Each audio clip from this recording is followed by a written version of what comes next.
Tarde para todos.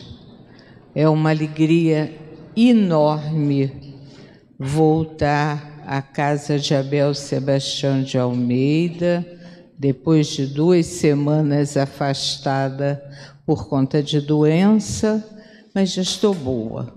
Então, bola para frente, né? E agradeço muito a Falange, que nunca me deixou sozinha.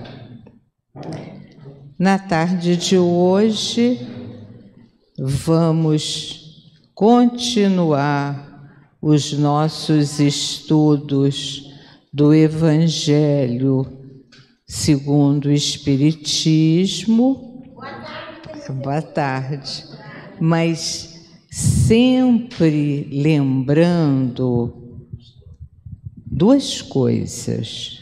Nós estudamos o Evangelho, refletimos, pensamos sobre os ensinamentos que ele nos oferece, mas, ao mesmo tempo, nós estamos recebendo tratamento para o nosso corpo físico, para as nossas emoções, para o nosso espírito, por parte desses amigos da Falange de Abel Sebastião de Almeida, que são muitos, que são de diferentes especialidades.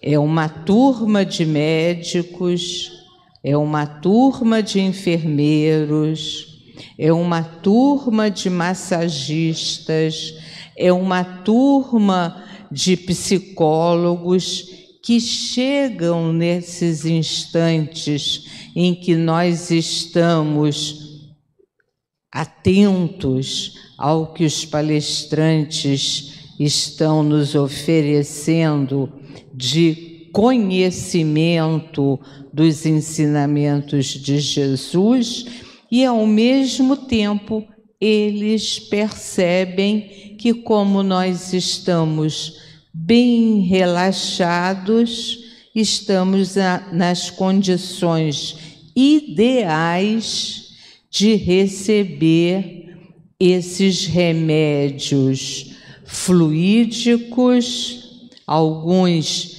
inoculados como se fossem verdadeiras injeções, outros que nós exalamos quando respiramos.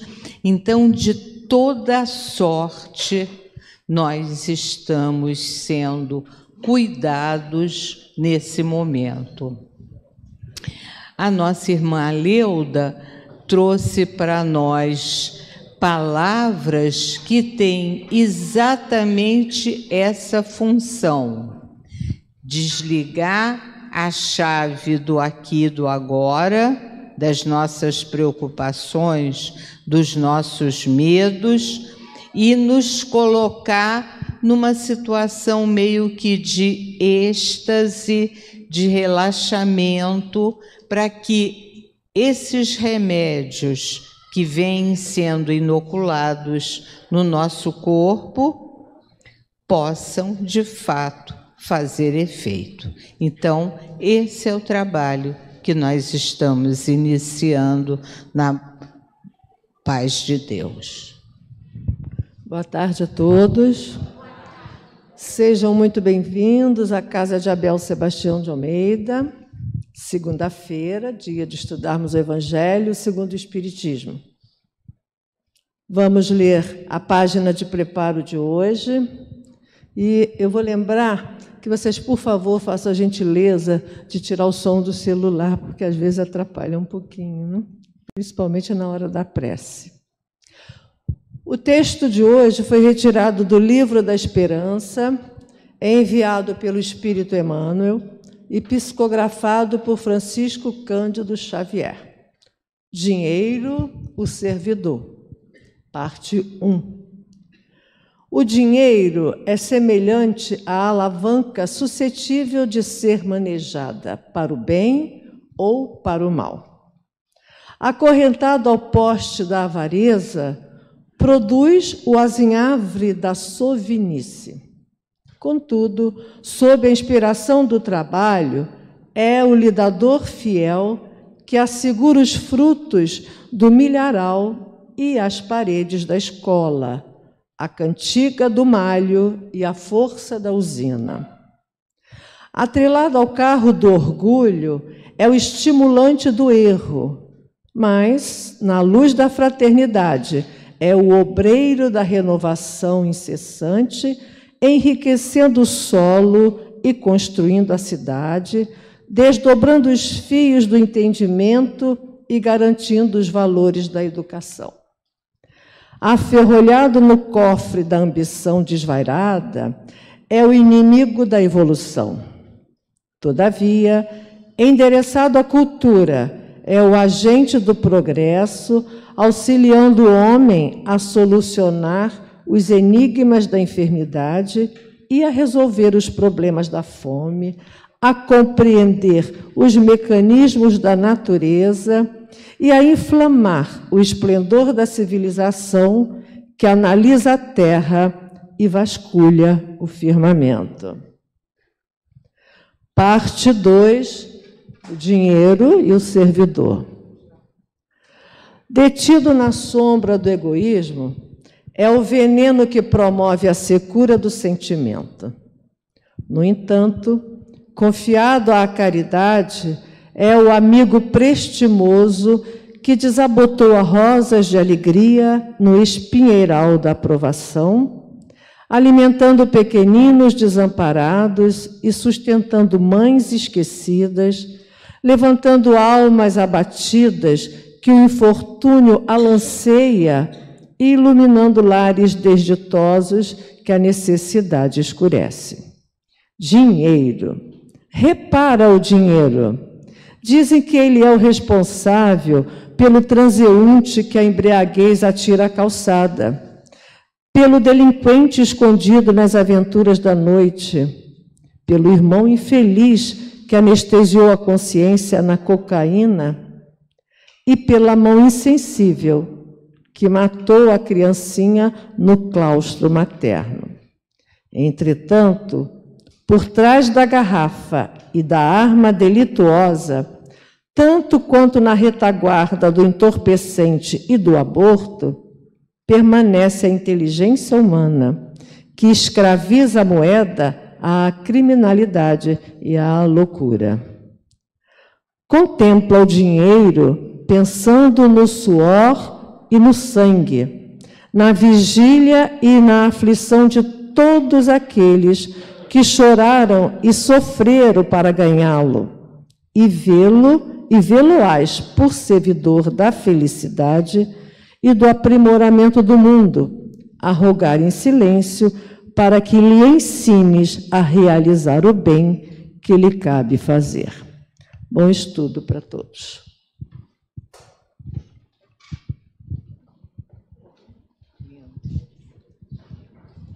Muito lindo, né? Muito lindo. Agora, a nossa irmã Sônia fará o estudo do capítulo 16, né? Não há como servir a Deus e a Mamon, que é o Deus da riqueza, e ela vai falar do item 7, que trata exatamente da utilidade da riqueza. Tira isso. Vai, fala aí. Alô? Alô? Tá. Você ouve embaixo? Nós vamos conversar sobre as palavras de Jesus. Então, para o nosso mestre, toda atenção. Mas a atenção começa pelo coração, né? Já que nós estamos desenvolvendo os nossos sentimentos. Eu tive cuidado, a gente, quando chega aqui, né? Muitos, não, tem muita gente que acompanha, mas é a novela começada. Então vamos ver como se iniciou essa novela, esse capítulo 16. Não se pode servir a Deus e a Mammon. O meu item é 7. 6 itens anteriormente já foram trazidos pelos nossos amigos da casa. E o que esses 6 itens anteriormente refletiram?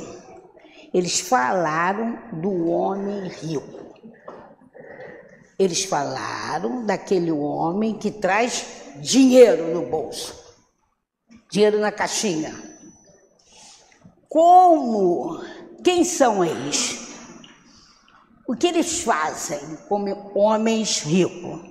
Quando fala-se em homem rico, a gente tem, lá já torce o nariz, né? Por 2 razões. Pela inveja, né? E porque a gente já tem um preconceito que esse homem rico ficou rico porque ele é um avarento, né? Guarda dinheiro, não abre a mãozinha para nada. Homem rico porque ele nasceu rico. Muitas vezes essa riqueza veio de herança e ele nem sabe o que é passar fome. Ele está muito longe do que seja a miséria. Então, quando a gente julga, é rico, nem conhece, ele só viveu nisso, na riqueza. Então, ele desconhece totalmente o que é ser pobre. Esse homem que ganhou. E não sabe fazer outra coisa senão gastar o seu dinheiro. Ele não produz nada. Produziram para ele e hoje ele gasta. E temos aqueles homens que é contado que chega na espiritualidade, que foi rico, achando que ele está de mão cheia. Chega lá, não passa. E ele está de mãos vazias. E vê o outro que pediu tantas vezes a ele para ser ajudado por ele, e ele sempre disse não. E ele vê que esse homem, que nada tinha, e que ele se negou a ajudar, foi para um lugar melhor na espiritualidade. E ele arde no fogo do inferno, no sofrimento. Pretende até pedir ajuda à espiritualidade para avisar a família dele. Mas a espiritualidade, claro que não fez isso, né? A família dele é que iria decidir se ia ser igual a ele, de não entender, de dividir, não ter olho no irmão, no seu companheiro de terra e, consequentemente, vai chegar também na espiritualidade de mão vazia. Então, foi a descrição do que é o rico. O mal rico e o rico que não conhece o que seja miséria.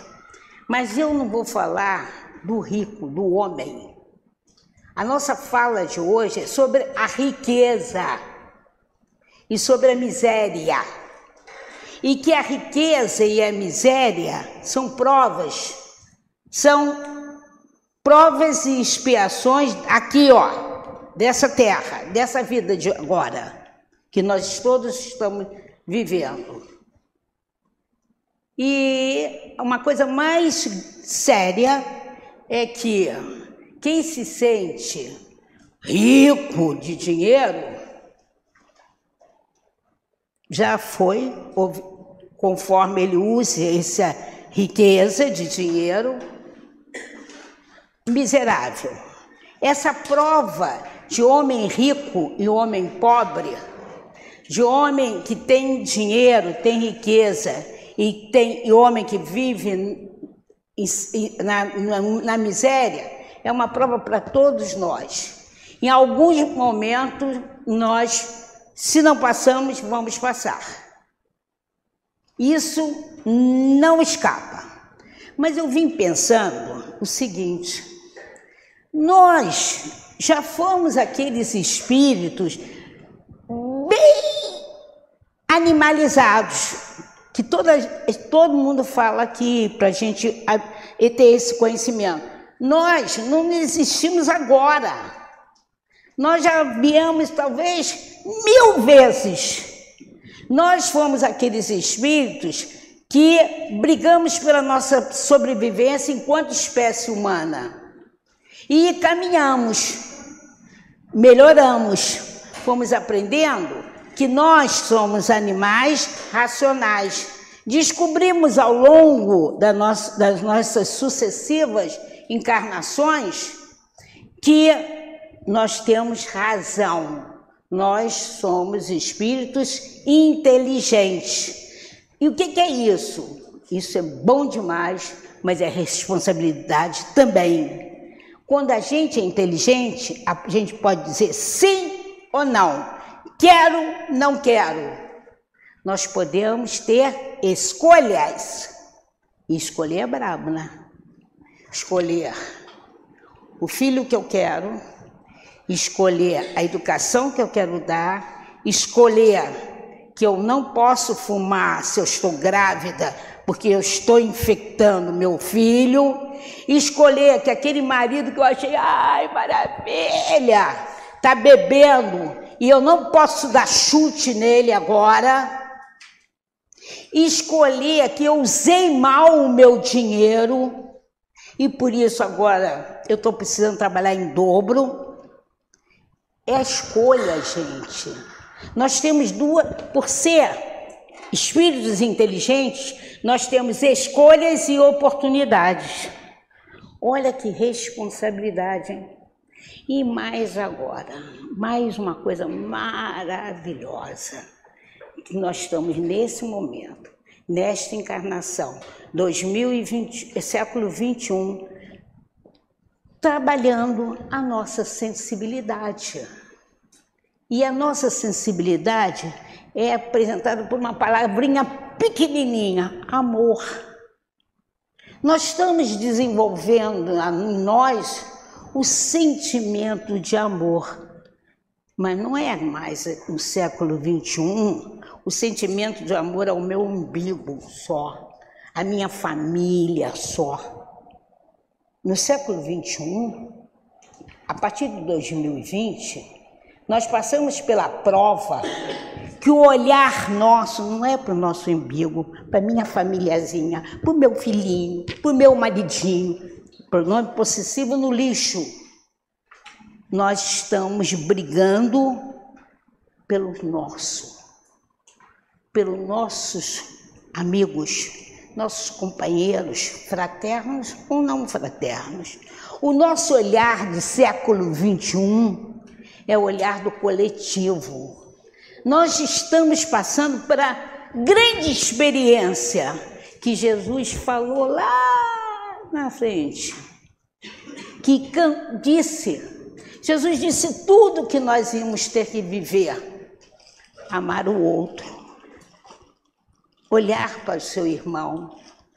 A palavra fraternidade, solidariedade, para mim são as duas palavras do século 21. É o olhar para todos, é estar em todos. Mas, Sônia, eu perdi a minha individualidade? Não! Absolutamente não! Mas você é aquele ser individual que vibra, tem sentimento de amor profundo pelo olhar do coletivo. Porque você é o outro e o outro é você. Nessa troca grandiosa, falada, cantada, dita, vivida por Jesus Cristo, que vem tão claro nas bem-aventuranças, é que nós precisamos viver. E a gente está hoje, novembro de 2023, com 2 guerras. Um país que era tudo e que depois tomaram juízo e disseram, não, cada um fica com um pedaço, que é a União Soviética. Vem um louco querendo fortalecer o seu povo, dizendo, vamos ser donos de tudo, por que não ser o melhor e o maior?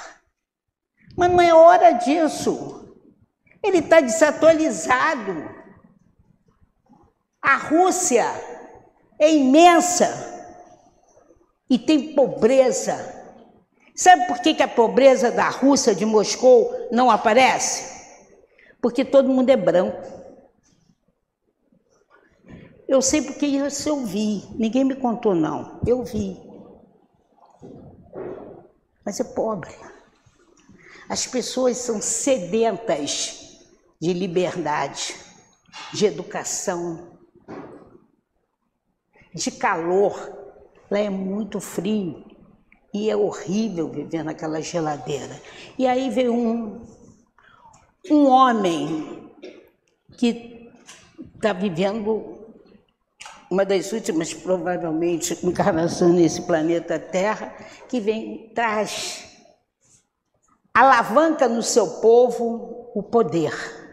Riqueza é poder, mas pode ser outro poder, que não é esse. Vem agora Israel, a Terra Santa, né? A Terra Santa, brigando com os palestinos por conta também de quê? De terra, gente. De terra, de espaço. Olha que coisa, que retrocesso. Mas a gente tem retrocesso? Não. O mundo anda para trás? Não. Mas então o que é isso? O que é isso? É a limpeza. Quando a gente lava a nossa casa, limpa a nossa casa, o que a gente faz?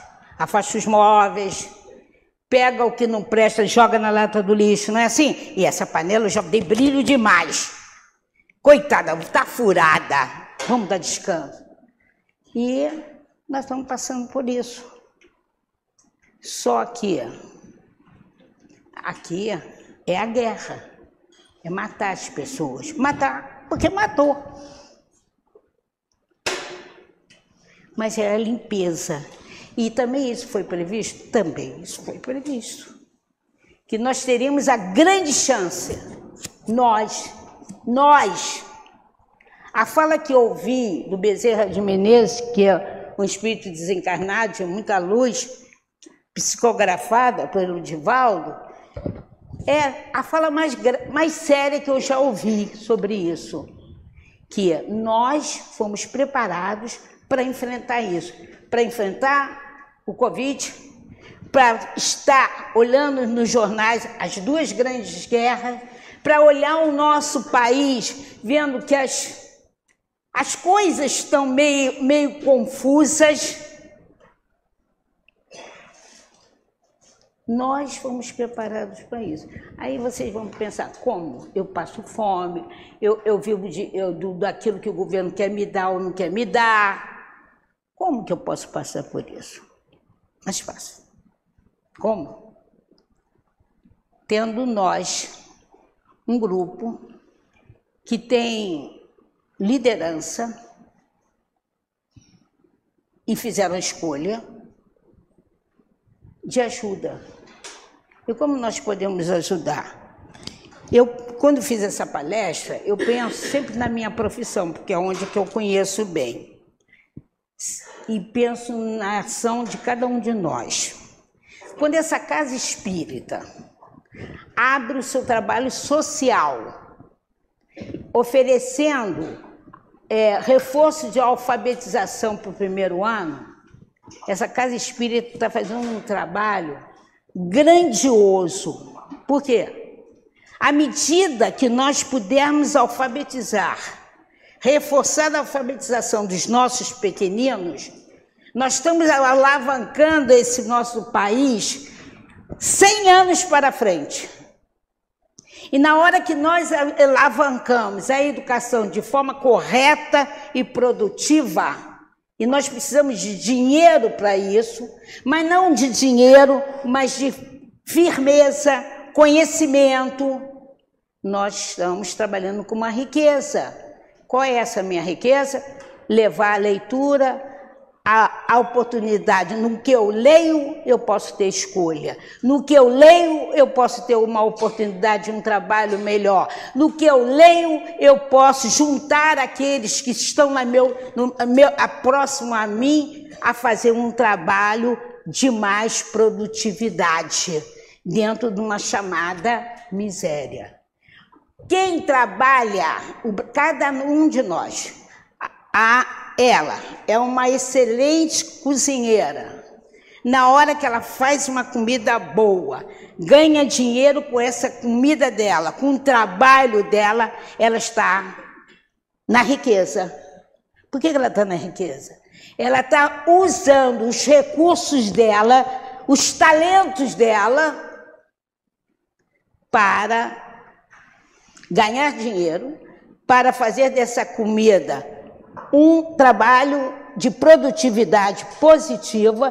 Com esse dinheiro, ela melhora a educação do filho dela, ela melhora a casa dela, ela melhora a saúde dela. Entenderam o que é isso? É muito fácil, gente, mas é preciso que a gente se desloque para isso. E não fique... Eu fui numa reunião do meu grupo, todas as professoras já velhas. Eu era mais velha, é lógico. Chegaram assim.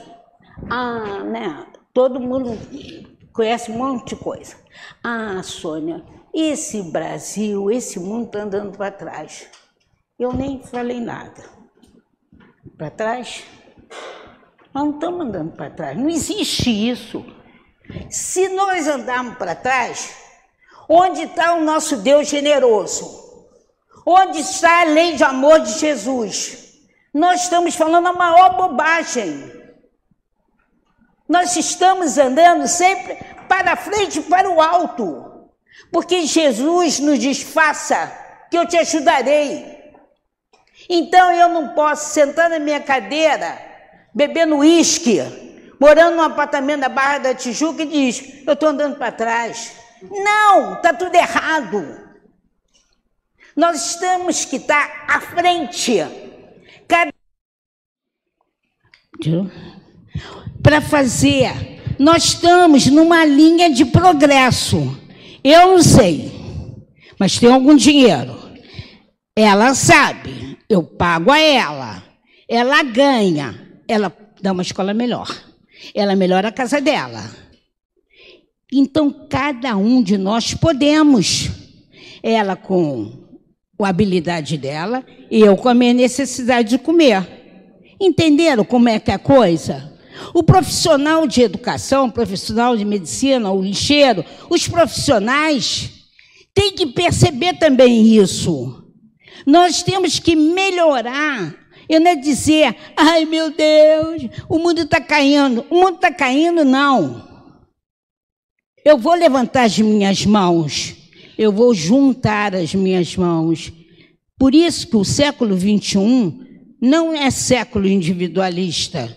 Não é, nós precisamos acabar com isso.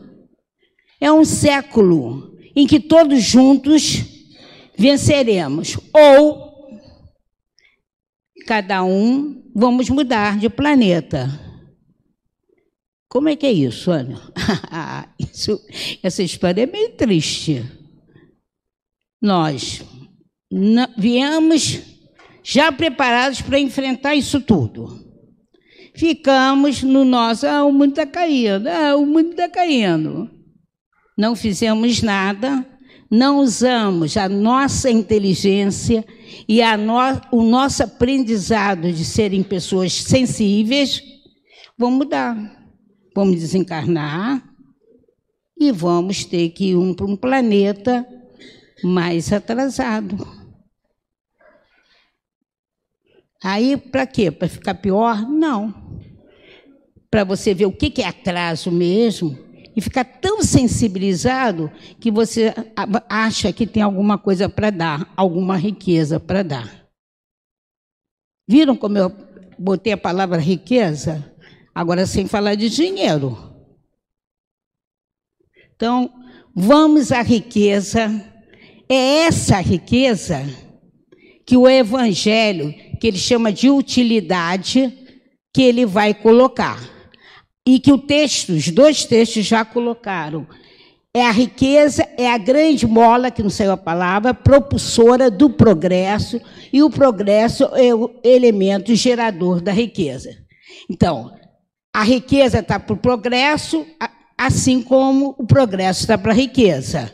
A riqueza leva progresso. A Casa Espírita resolveu fazer alfabetização, reforço de alfabetização. Empregou pessoal, dá lanche, precisa de algum dinheiro para isso, não é? Em compensação, qual é a frente? É que eles sejam melhores alfabetizados, ok? De maneira geral, o homem rico é mal visto. Isso é verdade. Confessa que isso é verdade ou não? É verdade. A eles atribuem-se um sem número de mais ações. A riqueza chegou-lhe às mãos de forma indevida, sem esforço e mal usada. É fonte de opressão e desrespeito. Sim, a gente tem isso? Sim, tem. É o que lá foi falado, é o mal rico. Aquele que não sabe usar a sua riqueza. É aquele que olha só para o umbigo dele. Criou-se uma crença de que a salvação reside na miséria e no sofrimento, nas lágrimas e no ranger de dentes. Mais ainda, que na riqueza reside todos os vícios e maldições. O inferno aos ricos, o céu aos miseráveis. Não é nada disso, né? Esse é o preconceito que a gente tem dos ricos. Quando a gente quer estar muito pau da vida, a gente fala, também, né? Ele é riquinho. Como dizer, se ele faz alguma coisa... E nessa semana saiu no Globo que um estudante fez uma bobagem muito grave e ele disse para o colega, deixa para lá, eu sou branco e rico. Olha aqui, está aqui, ó. Ele se considera o quê? Poderoso, porque tem dinheiro. Mas isso não é verdade, isso é um preconceito. Pessoas como esse boboca desse garoto que falou isso, leva a gente a ter esse preconceito. Mas, de verdade, a riqueza é uma responsabilidade. Porque quando vocês acham, gente, a gente tem que raciocinar. Se Deus é generoso e é bondoso, como é que Ele podia nos dar uma coisa que nos fizesse mal? Não, né? Então, quando a nós chega ter dinheiro, é porque isso tem um significado. E qual é a preocupação de Deus? E Jesus Cristo veio nos trazer isso de forma firme, nos ensinando a proceder. É dizer, riqueza é sinônimo de progresso. Progresso é para mim só ou para todos nós? Progresso é para todos. Então, vamos usá-lo. Mas, quanto mais eu tenho, qual é o nosso defeito? É egoísmo. Mas eu quero. Olha o nosso lado errado. Então, vamos continuar. Pode trocar. Esquecemos-nos de que a riqueza e a miséria são estágios provisórios a que todos os espíritos estão condenados. Olha o que eu acabei de dizer. Eu primeiro te expliquei, agora a gente está lendo só para confirmar. Todos nós já fomos ricos, já fomos miseráveis. Se não o fomos, ainda seremos. Então, isso ninguém vai escapar. Todos precisamos experimentar os riscos que a riqueza oferece. Veja bem, isso a gente tem muito claro. Nós não estamos fazendo provas, expiações. Nós estamos mais nas provas do que as expiações, porque a expiação é muito grave. A prova é ser testado. A gente já traz alguma coisa. Quando vocês dizem assim, eu acho bacana. Quando dizem assim, não, olha, um prato de feijão com arroz bem feito já está ótimo. Isso é a frase mais linda. Isso quer dizer que você está resignado com uma comida simples. Agora, quando a gente diz, olha, eu como feijão todo dia, mas de verdade, eu queria provar o que é caviar. Nossa, mas já imaginou caviar com champanhe? Isso não é bom. Isso mostra que a gente está saindo do plano real. Eu tenho que valorizar o meu momento agora, a minha encarnação agora. E todos nós, todos, temos essas oportunidades. Deus nos oferece, às vezes, uma casa muito simples, mas um marido tão bondoso, tão carinhoso. Às vezes, os meus filhos, eu tenho 7, tem um sapatinho para cada um, mas eles são tão bons, são tão queridos, estão sempre na escola estudando. A gente tem que valorizar isso, gente. Para de pensar em televisão 60 polegadas, sei lá quantas. Espera. Eu tenho um carro. Eu queria um carro. As penas estão ótimas, andar é bom, é ver o espaço. Para de pensar que meu filho estuda, mas tem algumas dificuldades. Não tem problema. Ele vai vencer. Eu vi, gente, eu ouço coisas espetaculares, só dizendo assim. Uma criança disse para a mãe, eu quero ser médica. A mãe imediatamente, quê? Vai ser médica?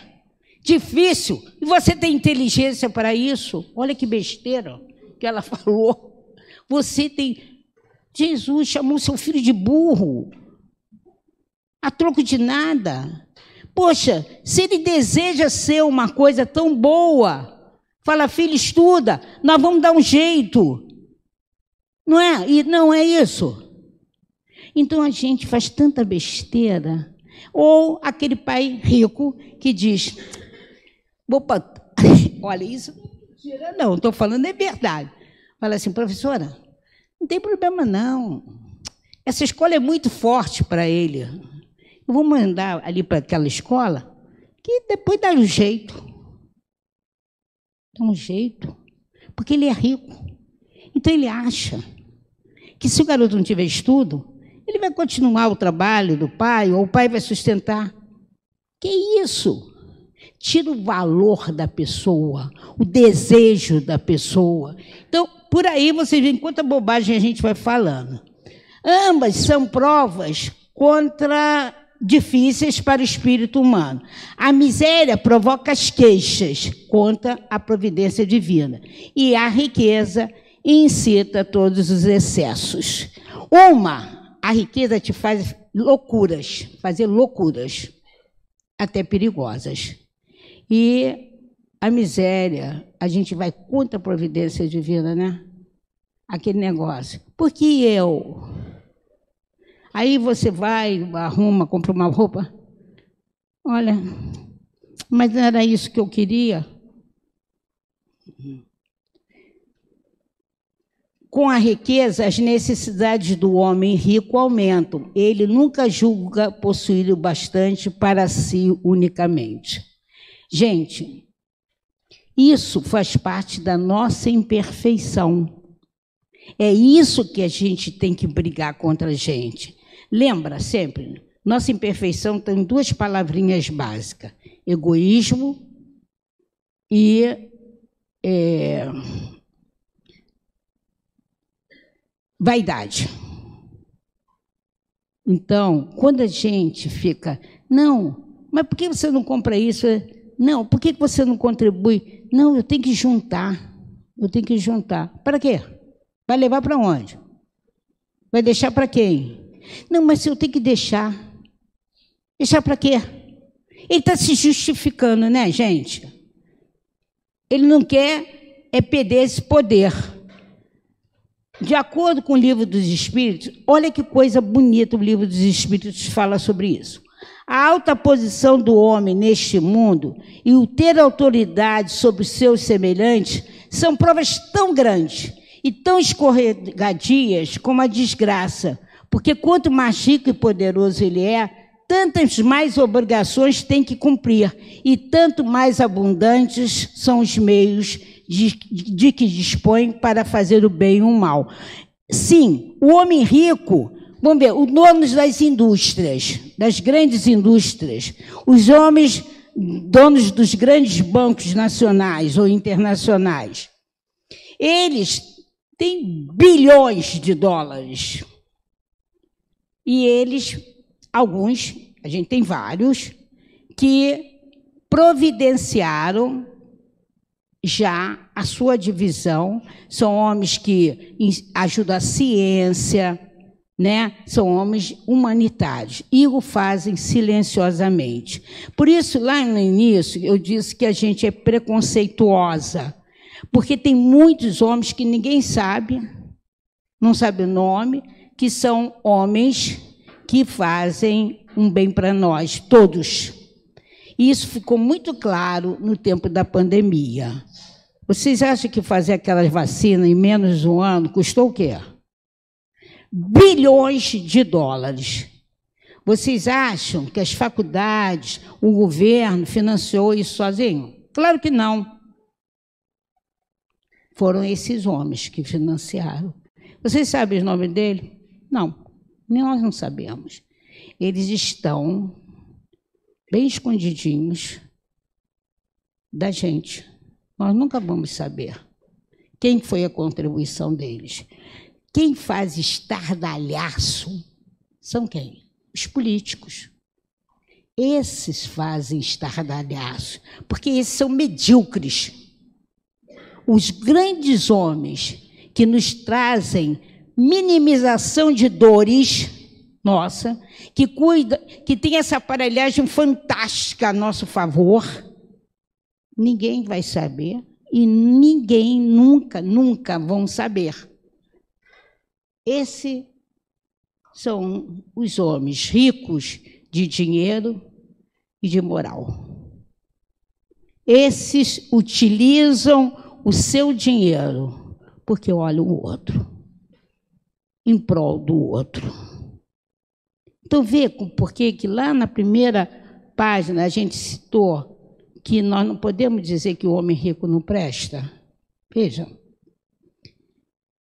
Deus experimenta o pobre pela resignação e o rico pelo emprego que dá aos seus bens, ao seu poder. Então, a resignação é também uma prova. Eu já sempre conto a história da Dona Maria, que era pobre, e que distribuía o pouco que tinha. Essa era a maior riqueza dela e o maior sucesso como uma mulher resignada. Não, olha, eu já ouvi muitas vezes, não é uma vez não, fico revoltada quando não tem dinheiro. Isso a gente precisa pensar, hein, gente? E o rico, pelo emprego, gente, vejam bem, olha como nós somos testados. O teste é sutil, mas é difícil. Nós somos testados, por isso, riqueza, pobreza. Nós temos tudo nas mãos e cabe a nós. Lembra que eu falei que nós somos homens de razão e de sensibilidade? Para nós definirmos o que queremos. Então, essas guerras, a meu ver, É a testagem maior da sensibilidade de todos nós. O povo russo está sendo testado em sua sensibilidade na divisão de um espaço que a maioria é gelado. Isso quer dizer que esse espaço todo não é aproveitado. Mas cada um, com seu pedacinho, ficou muito feliz. Eles precisam entender isso. E dizer esse maluco desse Putin que ninguém quer mais terra. Israel precisa ser testado, que ele conquistou o espaço dele. E ele foi muito feliz no desenvolvimento do espaço dele. Deixa os palestinos, eles já sofrem tanto. Tem de piedade. E o povo, nós do Ocidente, precisamos entender que precisamos fazer alguma coisa aqui, agora, para mostrar que é possível doar, que é possível dividir, que é possível abraçar. E como a gente faz isso? É o governo que vai fazer isso? Não, somos nós. Cada um de nós fazemos. Lembra, na Bolsa Família, que eles fizeram uma pesquisa, quantas pessoas recebem a Bolsa Família sem precisar? Isso está certo, gente? Claro que não. Isso é desonestidade. Não, mas eu sou esperto. O Brasil tem a coisa da esperteza. Palavra detestável. Olha como é que essa coisa é funda e a gente faz. Pode virar. Obrigado. E eu gostei que o Livro dos Espíritos trouxe isso bem claro para a gente. Em outras palavras, podemos dizer que existem provas para o espírito humano na riqueza e na pobreza. A riqueza é instrumento de poder, também de crescimento moral, intelectual e espiritual.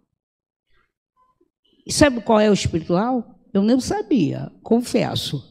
É a nossa mediunidade. Sabia? Os médiuns da casa. A nossa mediunidade, sabe por quê?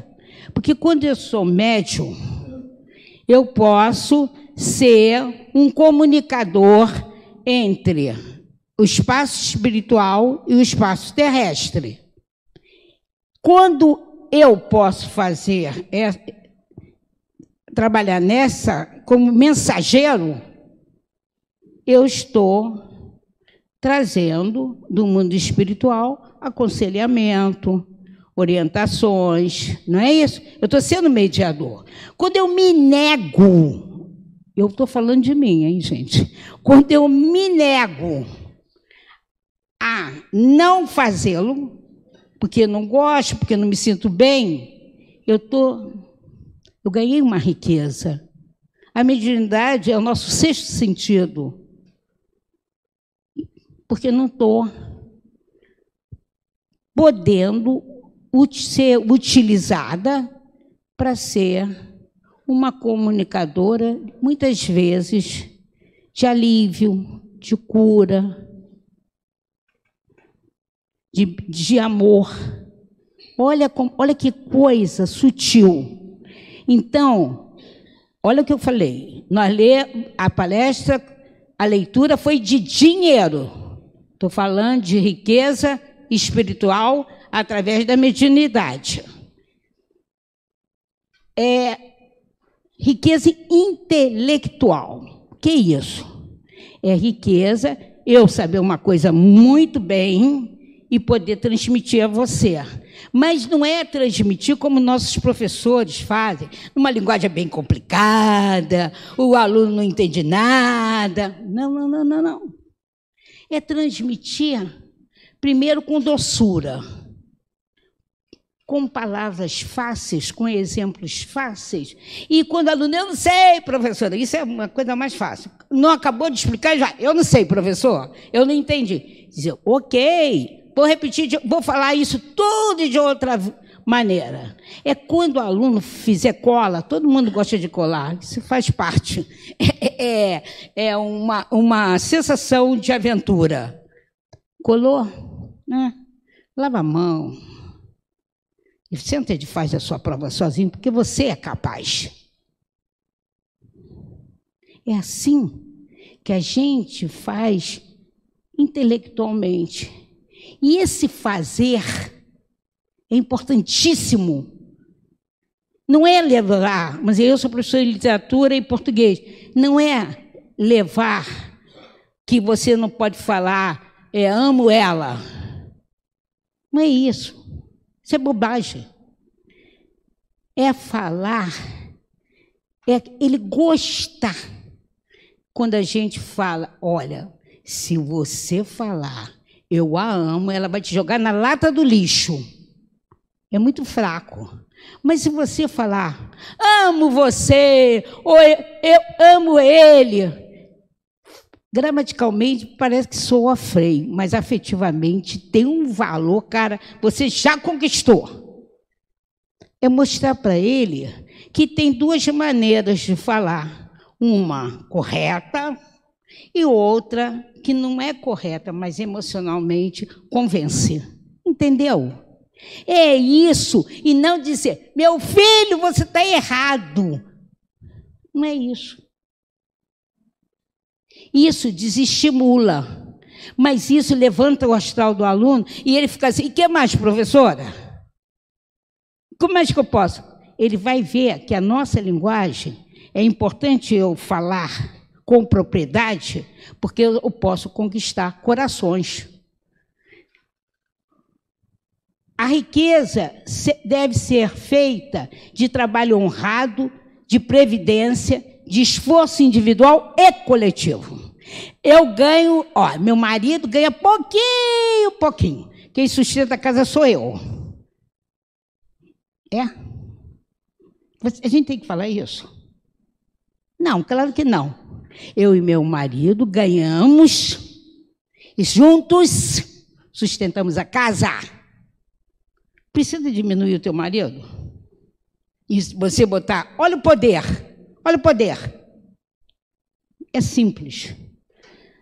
A riqueza é mola propulsora do progresso, é responsável pelo crescimento dos povos, é a favorecedora das grandes obras que trazem conforto, saneamento e educação, que abrem frentes de trabalho, que oferece trabalho digno aos operários, que traz alimento para as mesas do homem, que encurta as distâncias, que distribui socorro aos pontos mais distantes da Terra.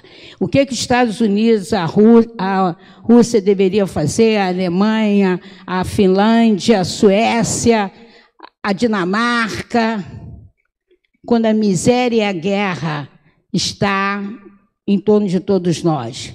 Uma campanha de alimentação, né? Se jogam toneladas de alimento fora e a África morre de fome. Então, o dinheiro é em prol do progresso de todos, porque todos nós viemos a esse planeta Terra não para sobreviver, mas para viver uma vida digna. Por isso que o Bezerra de Menezes disse, vocês vieram preparados para estes momentos. E cadê a ação das grandes nações de primeiro mundo? Enche a boca a Dinamarca, a Suécia, a Noruega, que é de primeiro mundo. E daí? Para ter a cidade mais bonita, para o povo ter... E daí? Os Estados Unidos, e daí? Morreu gente pra caramba. Mas foram salvos por toda essa riqueza, patrocinada por não sei quem. Então a gente precisa pensar nisso. E não esquecer que o coletivo é a marca do século XXI.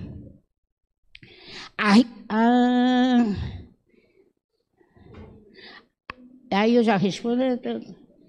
escudados na riqueza, nos cabe ficar mais orgulhosos, vaidosos e impiedosos. A riqueza tem que ser encarada como instrumento de progresso, de distribuições de benesses, de socorro, de dignidade social. Olha o que eu acabei de falar. Dignidade social para todos. Pode virar.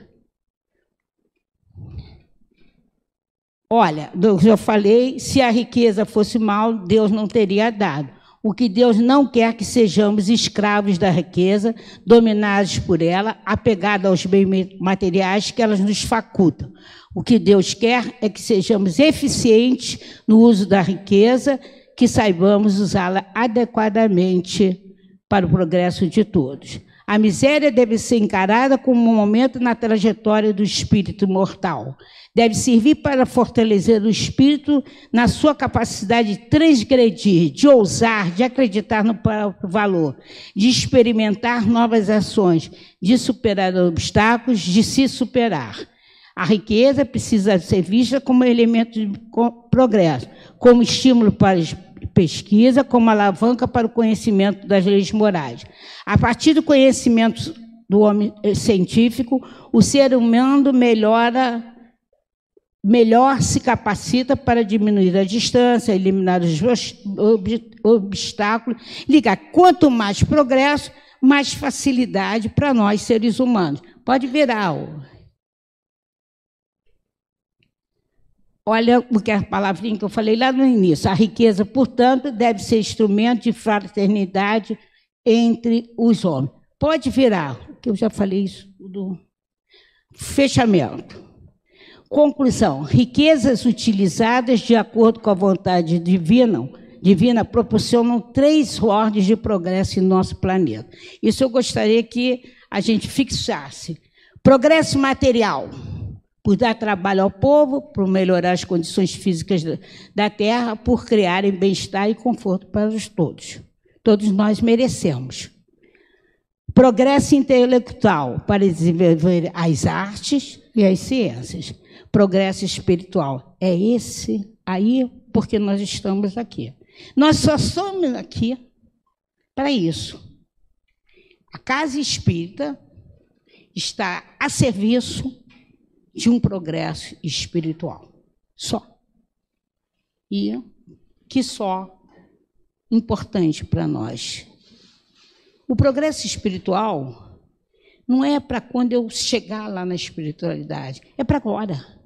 Se nós tivermos progresso espiritual, Jesus, nós vamos viver muito melhor.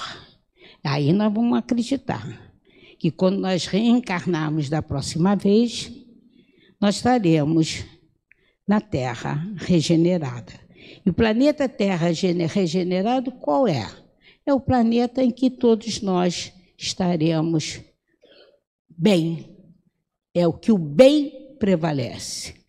Olha que beleza. Ai, tomara que a gente chegue lá, né? Então, vamos ver o que a gente precisa fazer. Por proporcionarem a seus detentores os meios suficientes para a prática do bem em larga escala, Jesus nos ensina que não nos escravizemos à riqueza, não façamos dela a finalidade de nossas existências. As riquezas são transitórias e devem ser utilizadas como instrumentos de trabalho em benefício da coletividade. Desenvolvemos as riquezas espirituais, as virtudes, a bondade, a moralidade, a inteligência, a mansidão, a tolerância, o amor fraterno para com todos, certos de que a providência divina está incessantemente velando por nós. É um erro inquietarmos-nos pelo futuro. Trabalhemos confiantes hoje e resolvamos nossos problemas e nossas dificuldades, como elas se nos forem apresentando. Pode virar. Preparemos-nos espiritualmente para a tarefa de cada dia e cumpramos de boa vontade nossas obrigações diárias. O futuro pertence a Deus e só Ele o pode solucionar. E a solução será sempre segundo as nossas obras e nosso merecimento. Então, tudo está por conta de Deus, mas estar por conta de Deus, estar por conta de nós. Tudo que vai nos acontecer é sobre a graça divina. Não nos pede o progresso espiritual que ficamos inativos. Nós temos que estar em ação, conscientes que nós viemos para o bem. E teremos bem se fizermos bem. Em nossos dias, os espíritos são os discípulos que vieram para servir. E no humilde labor evangélico, como médios abnegados, como doutrinadores amorosos e como instrutores carinhosos das grandezas terrenas, mas edificando o reino de Deus no recesso dos corações sofredores aos quais vieram servir. A verdadeira propriedade do homem é a inteligência, os conhecimentos e as qualidades morais. Isto é o que ele traz e leva consigo, o que ninguém pode arrebatar, o que lhe será de muito mais utilizado no outro mundo que neste. Então, o verdadeiro tesouro nosso é esse, as virtudes, a moralidade. É o tesouro do amor, tesouro feliz, tesouro das habilidades desenvolvidas e das virtudes conquistadas pelo Espírito Eterno. O tesouro que nos acompanha, já que somos herdeiros de nós mesmos, de nossas boas aventuranças. O que eu mais achei de importante é essa frase. Nós somos herdeiros de nós mesmos. Nós herdamos aquilo que nós fizermos de bem. Nós levamos para a espiritualidade, e quem ainda não acredita que nós somos espíritos encarnados e que vamos voltar como espíritos desencarnados, sem corpo físico, nós, se eu não quiser acreditar nisso, mas acredite que nós precisamos fechar a nossa vida, alguém nos dizendo, Maria, você foi tão importante para mim.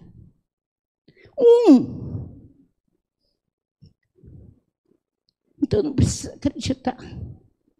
Não, aqui ninguém está obrigado a acreditar que nós somos espíritos desencarnados e que nós vamos voltar à espiritualidade. Esqueça. Imagine que aqui já é o reino de Deus, já é o reino dos céus.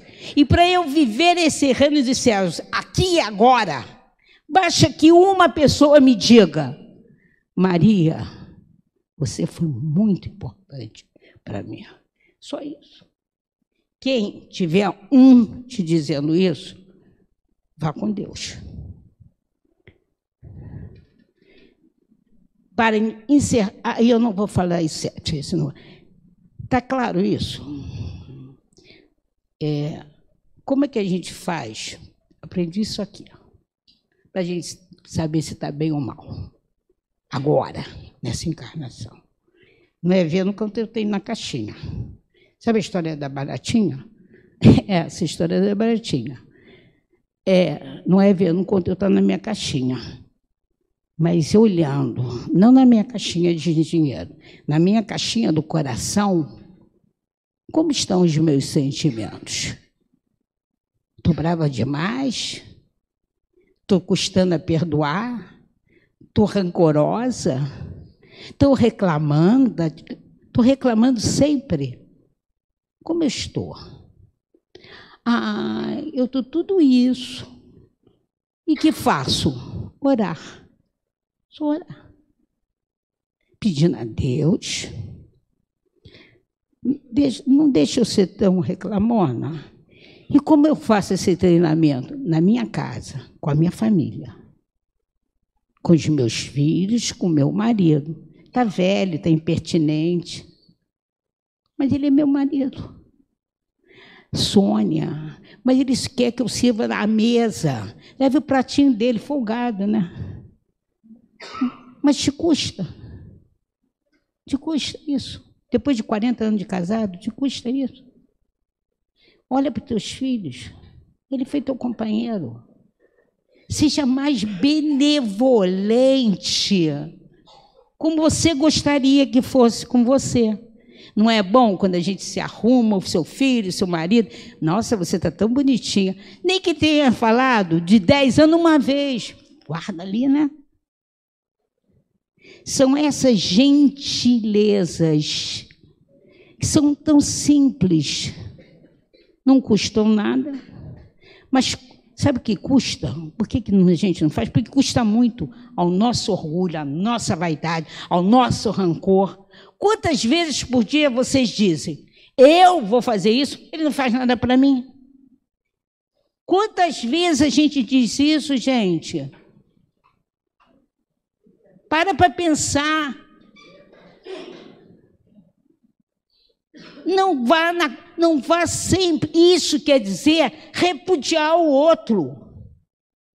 Vai ao contrário. Mas eu sou boazinha. É. A gente fica indignada quando diz, você é boazinha. A gente acha uma ofensa. Primeiro que é diminutivo, a gente já não gosta. Boazinha parece bobona, né? A gente pensa. Boazinha, bobona. Bobona porque ele levantou, fez o prato do seu marido. Bobona porque o seu marido trouxe uma flor e você queria um ramalhete de rosas. Que isso? Maluquice é essa? Pensa nisso. Eu vou contar uma história rápida para fechar. Ih, já são 5h10. Na escola, sabe como era chamada? Eu, chefe. A coordenadora é chefe. Sônia, você é uma mãezona. E eu olhava aquilo, só dizia assim, que bom, não tenho filhos, então tem um monte de mulher filha. Mãezona era para dizer que eu, muitas vezes, justificava o erro de uns colegas meus. Continuei a ser mãezona. Era uma honra. Então, fiquem tranquilas. Homens, fiquem tranquilos. Com paciência, com resignação e, acima de tudo, com palavras doces. E a guerra, a gente não está em guerra. Portanto, o Brasil é um país feliz. O brasileiro é feliz. Nós estamos felizes. Para de justificar a tua infelicidade porque o outro está infeliz. Vamos orar pelo outro e vamos não fazer a bobagem do outro. Boa tarde, boa semana, desculpa, mas o tema é muito empolgante, tá? Fiquem com Deus. Muito obrigada.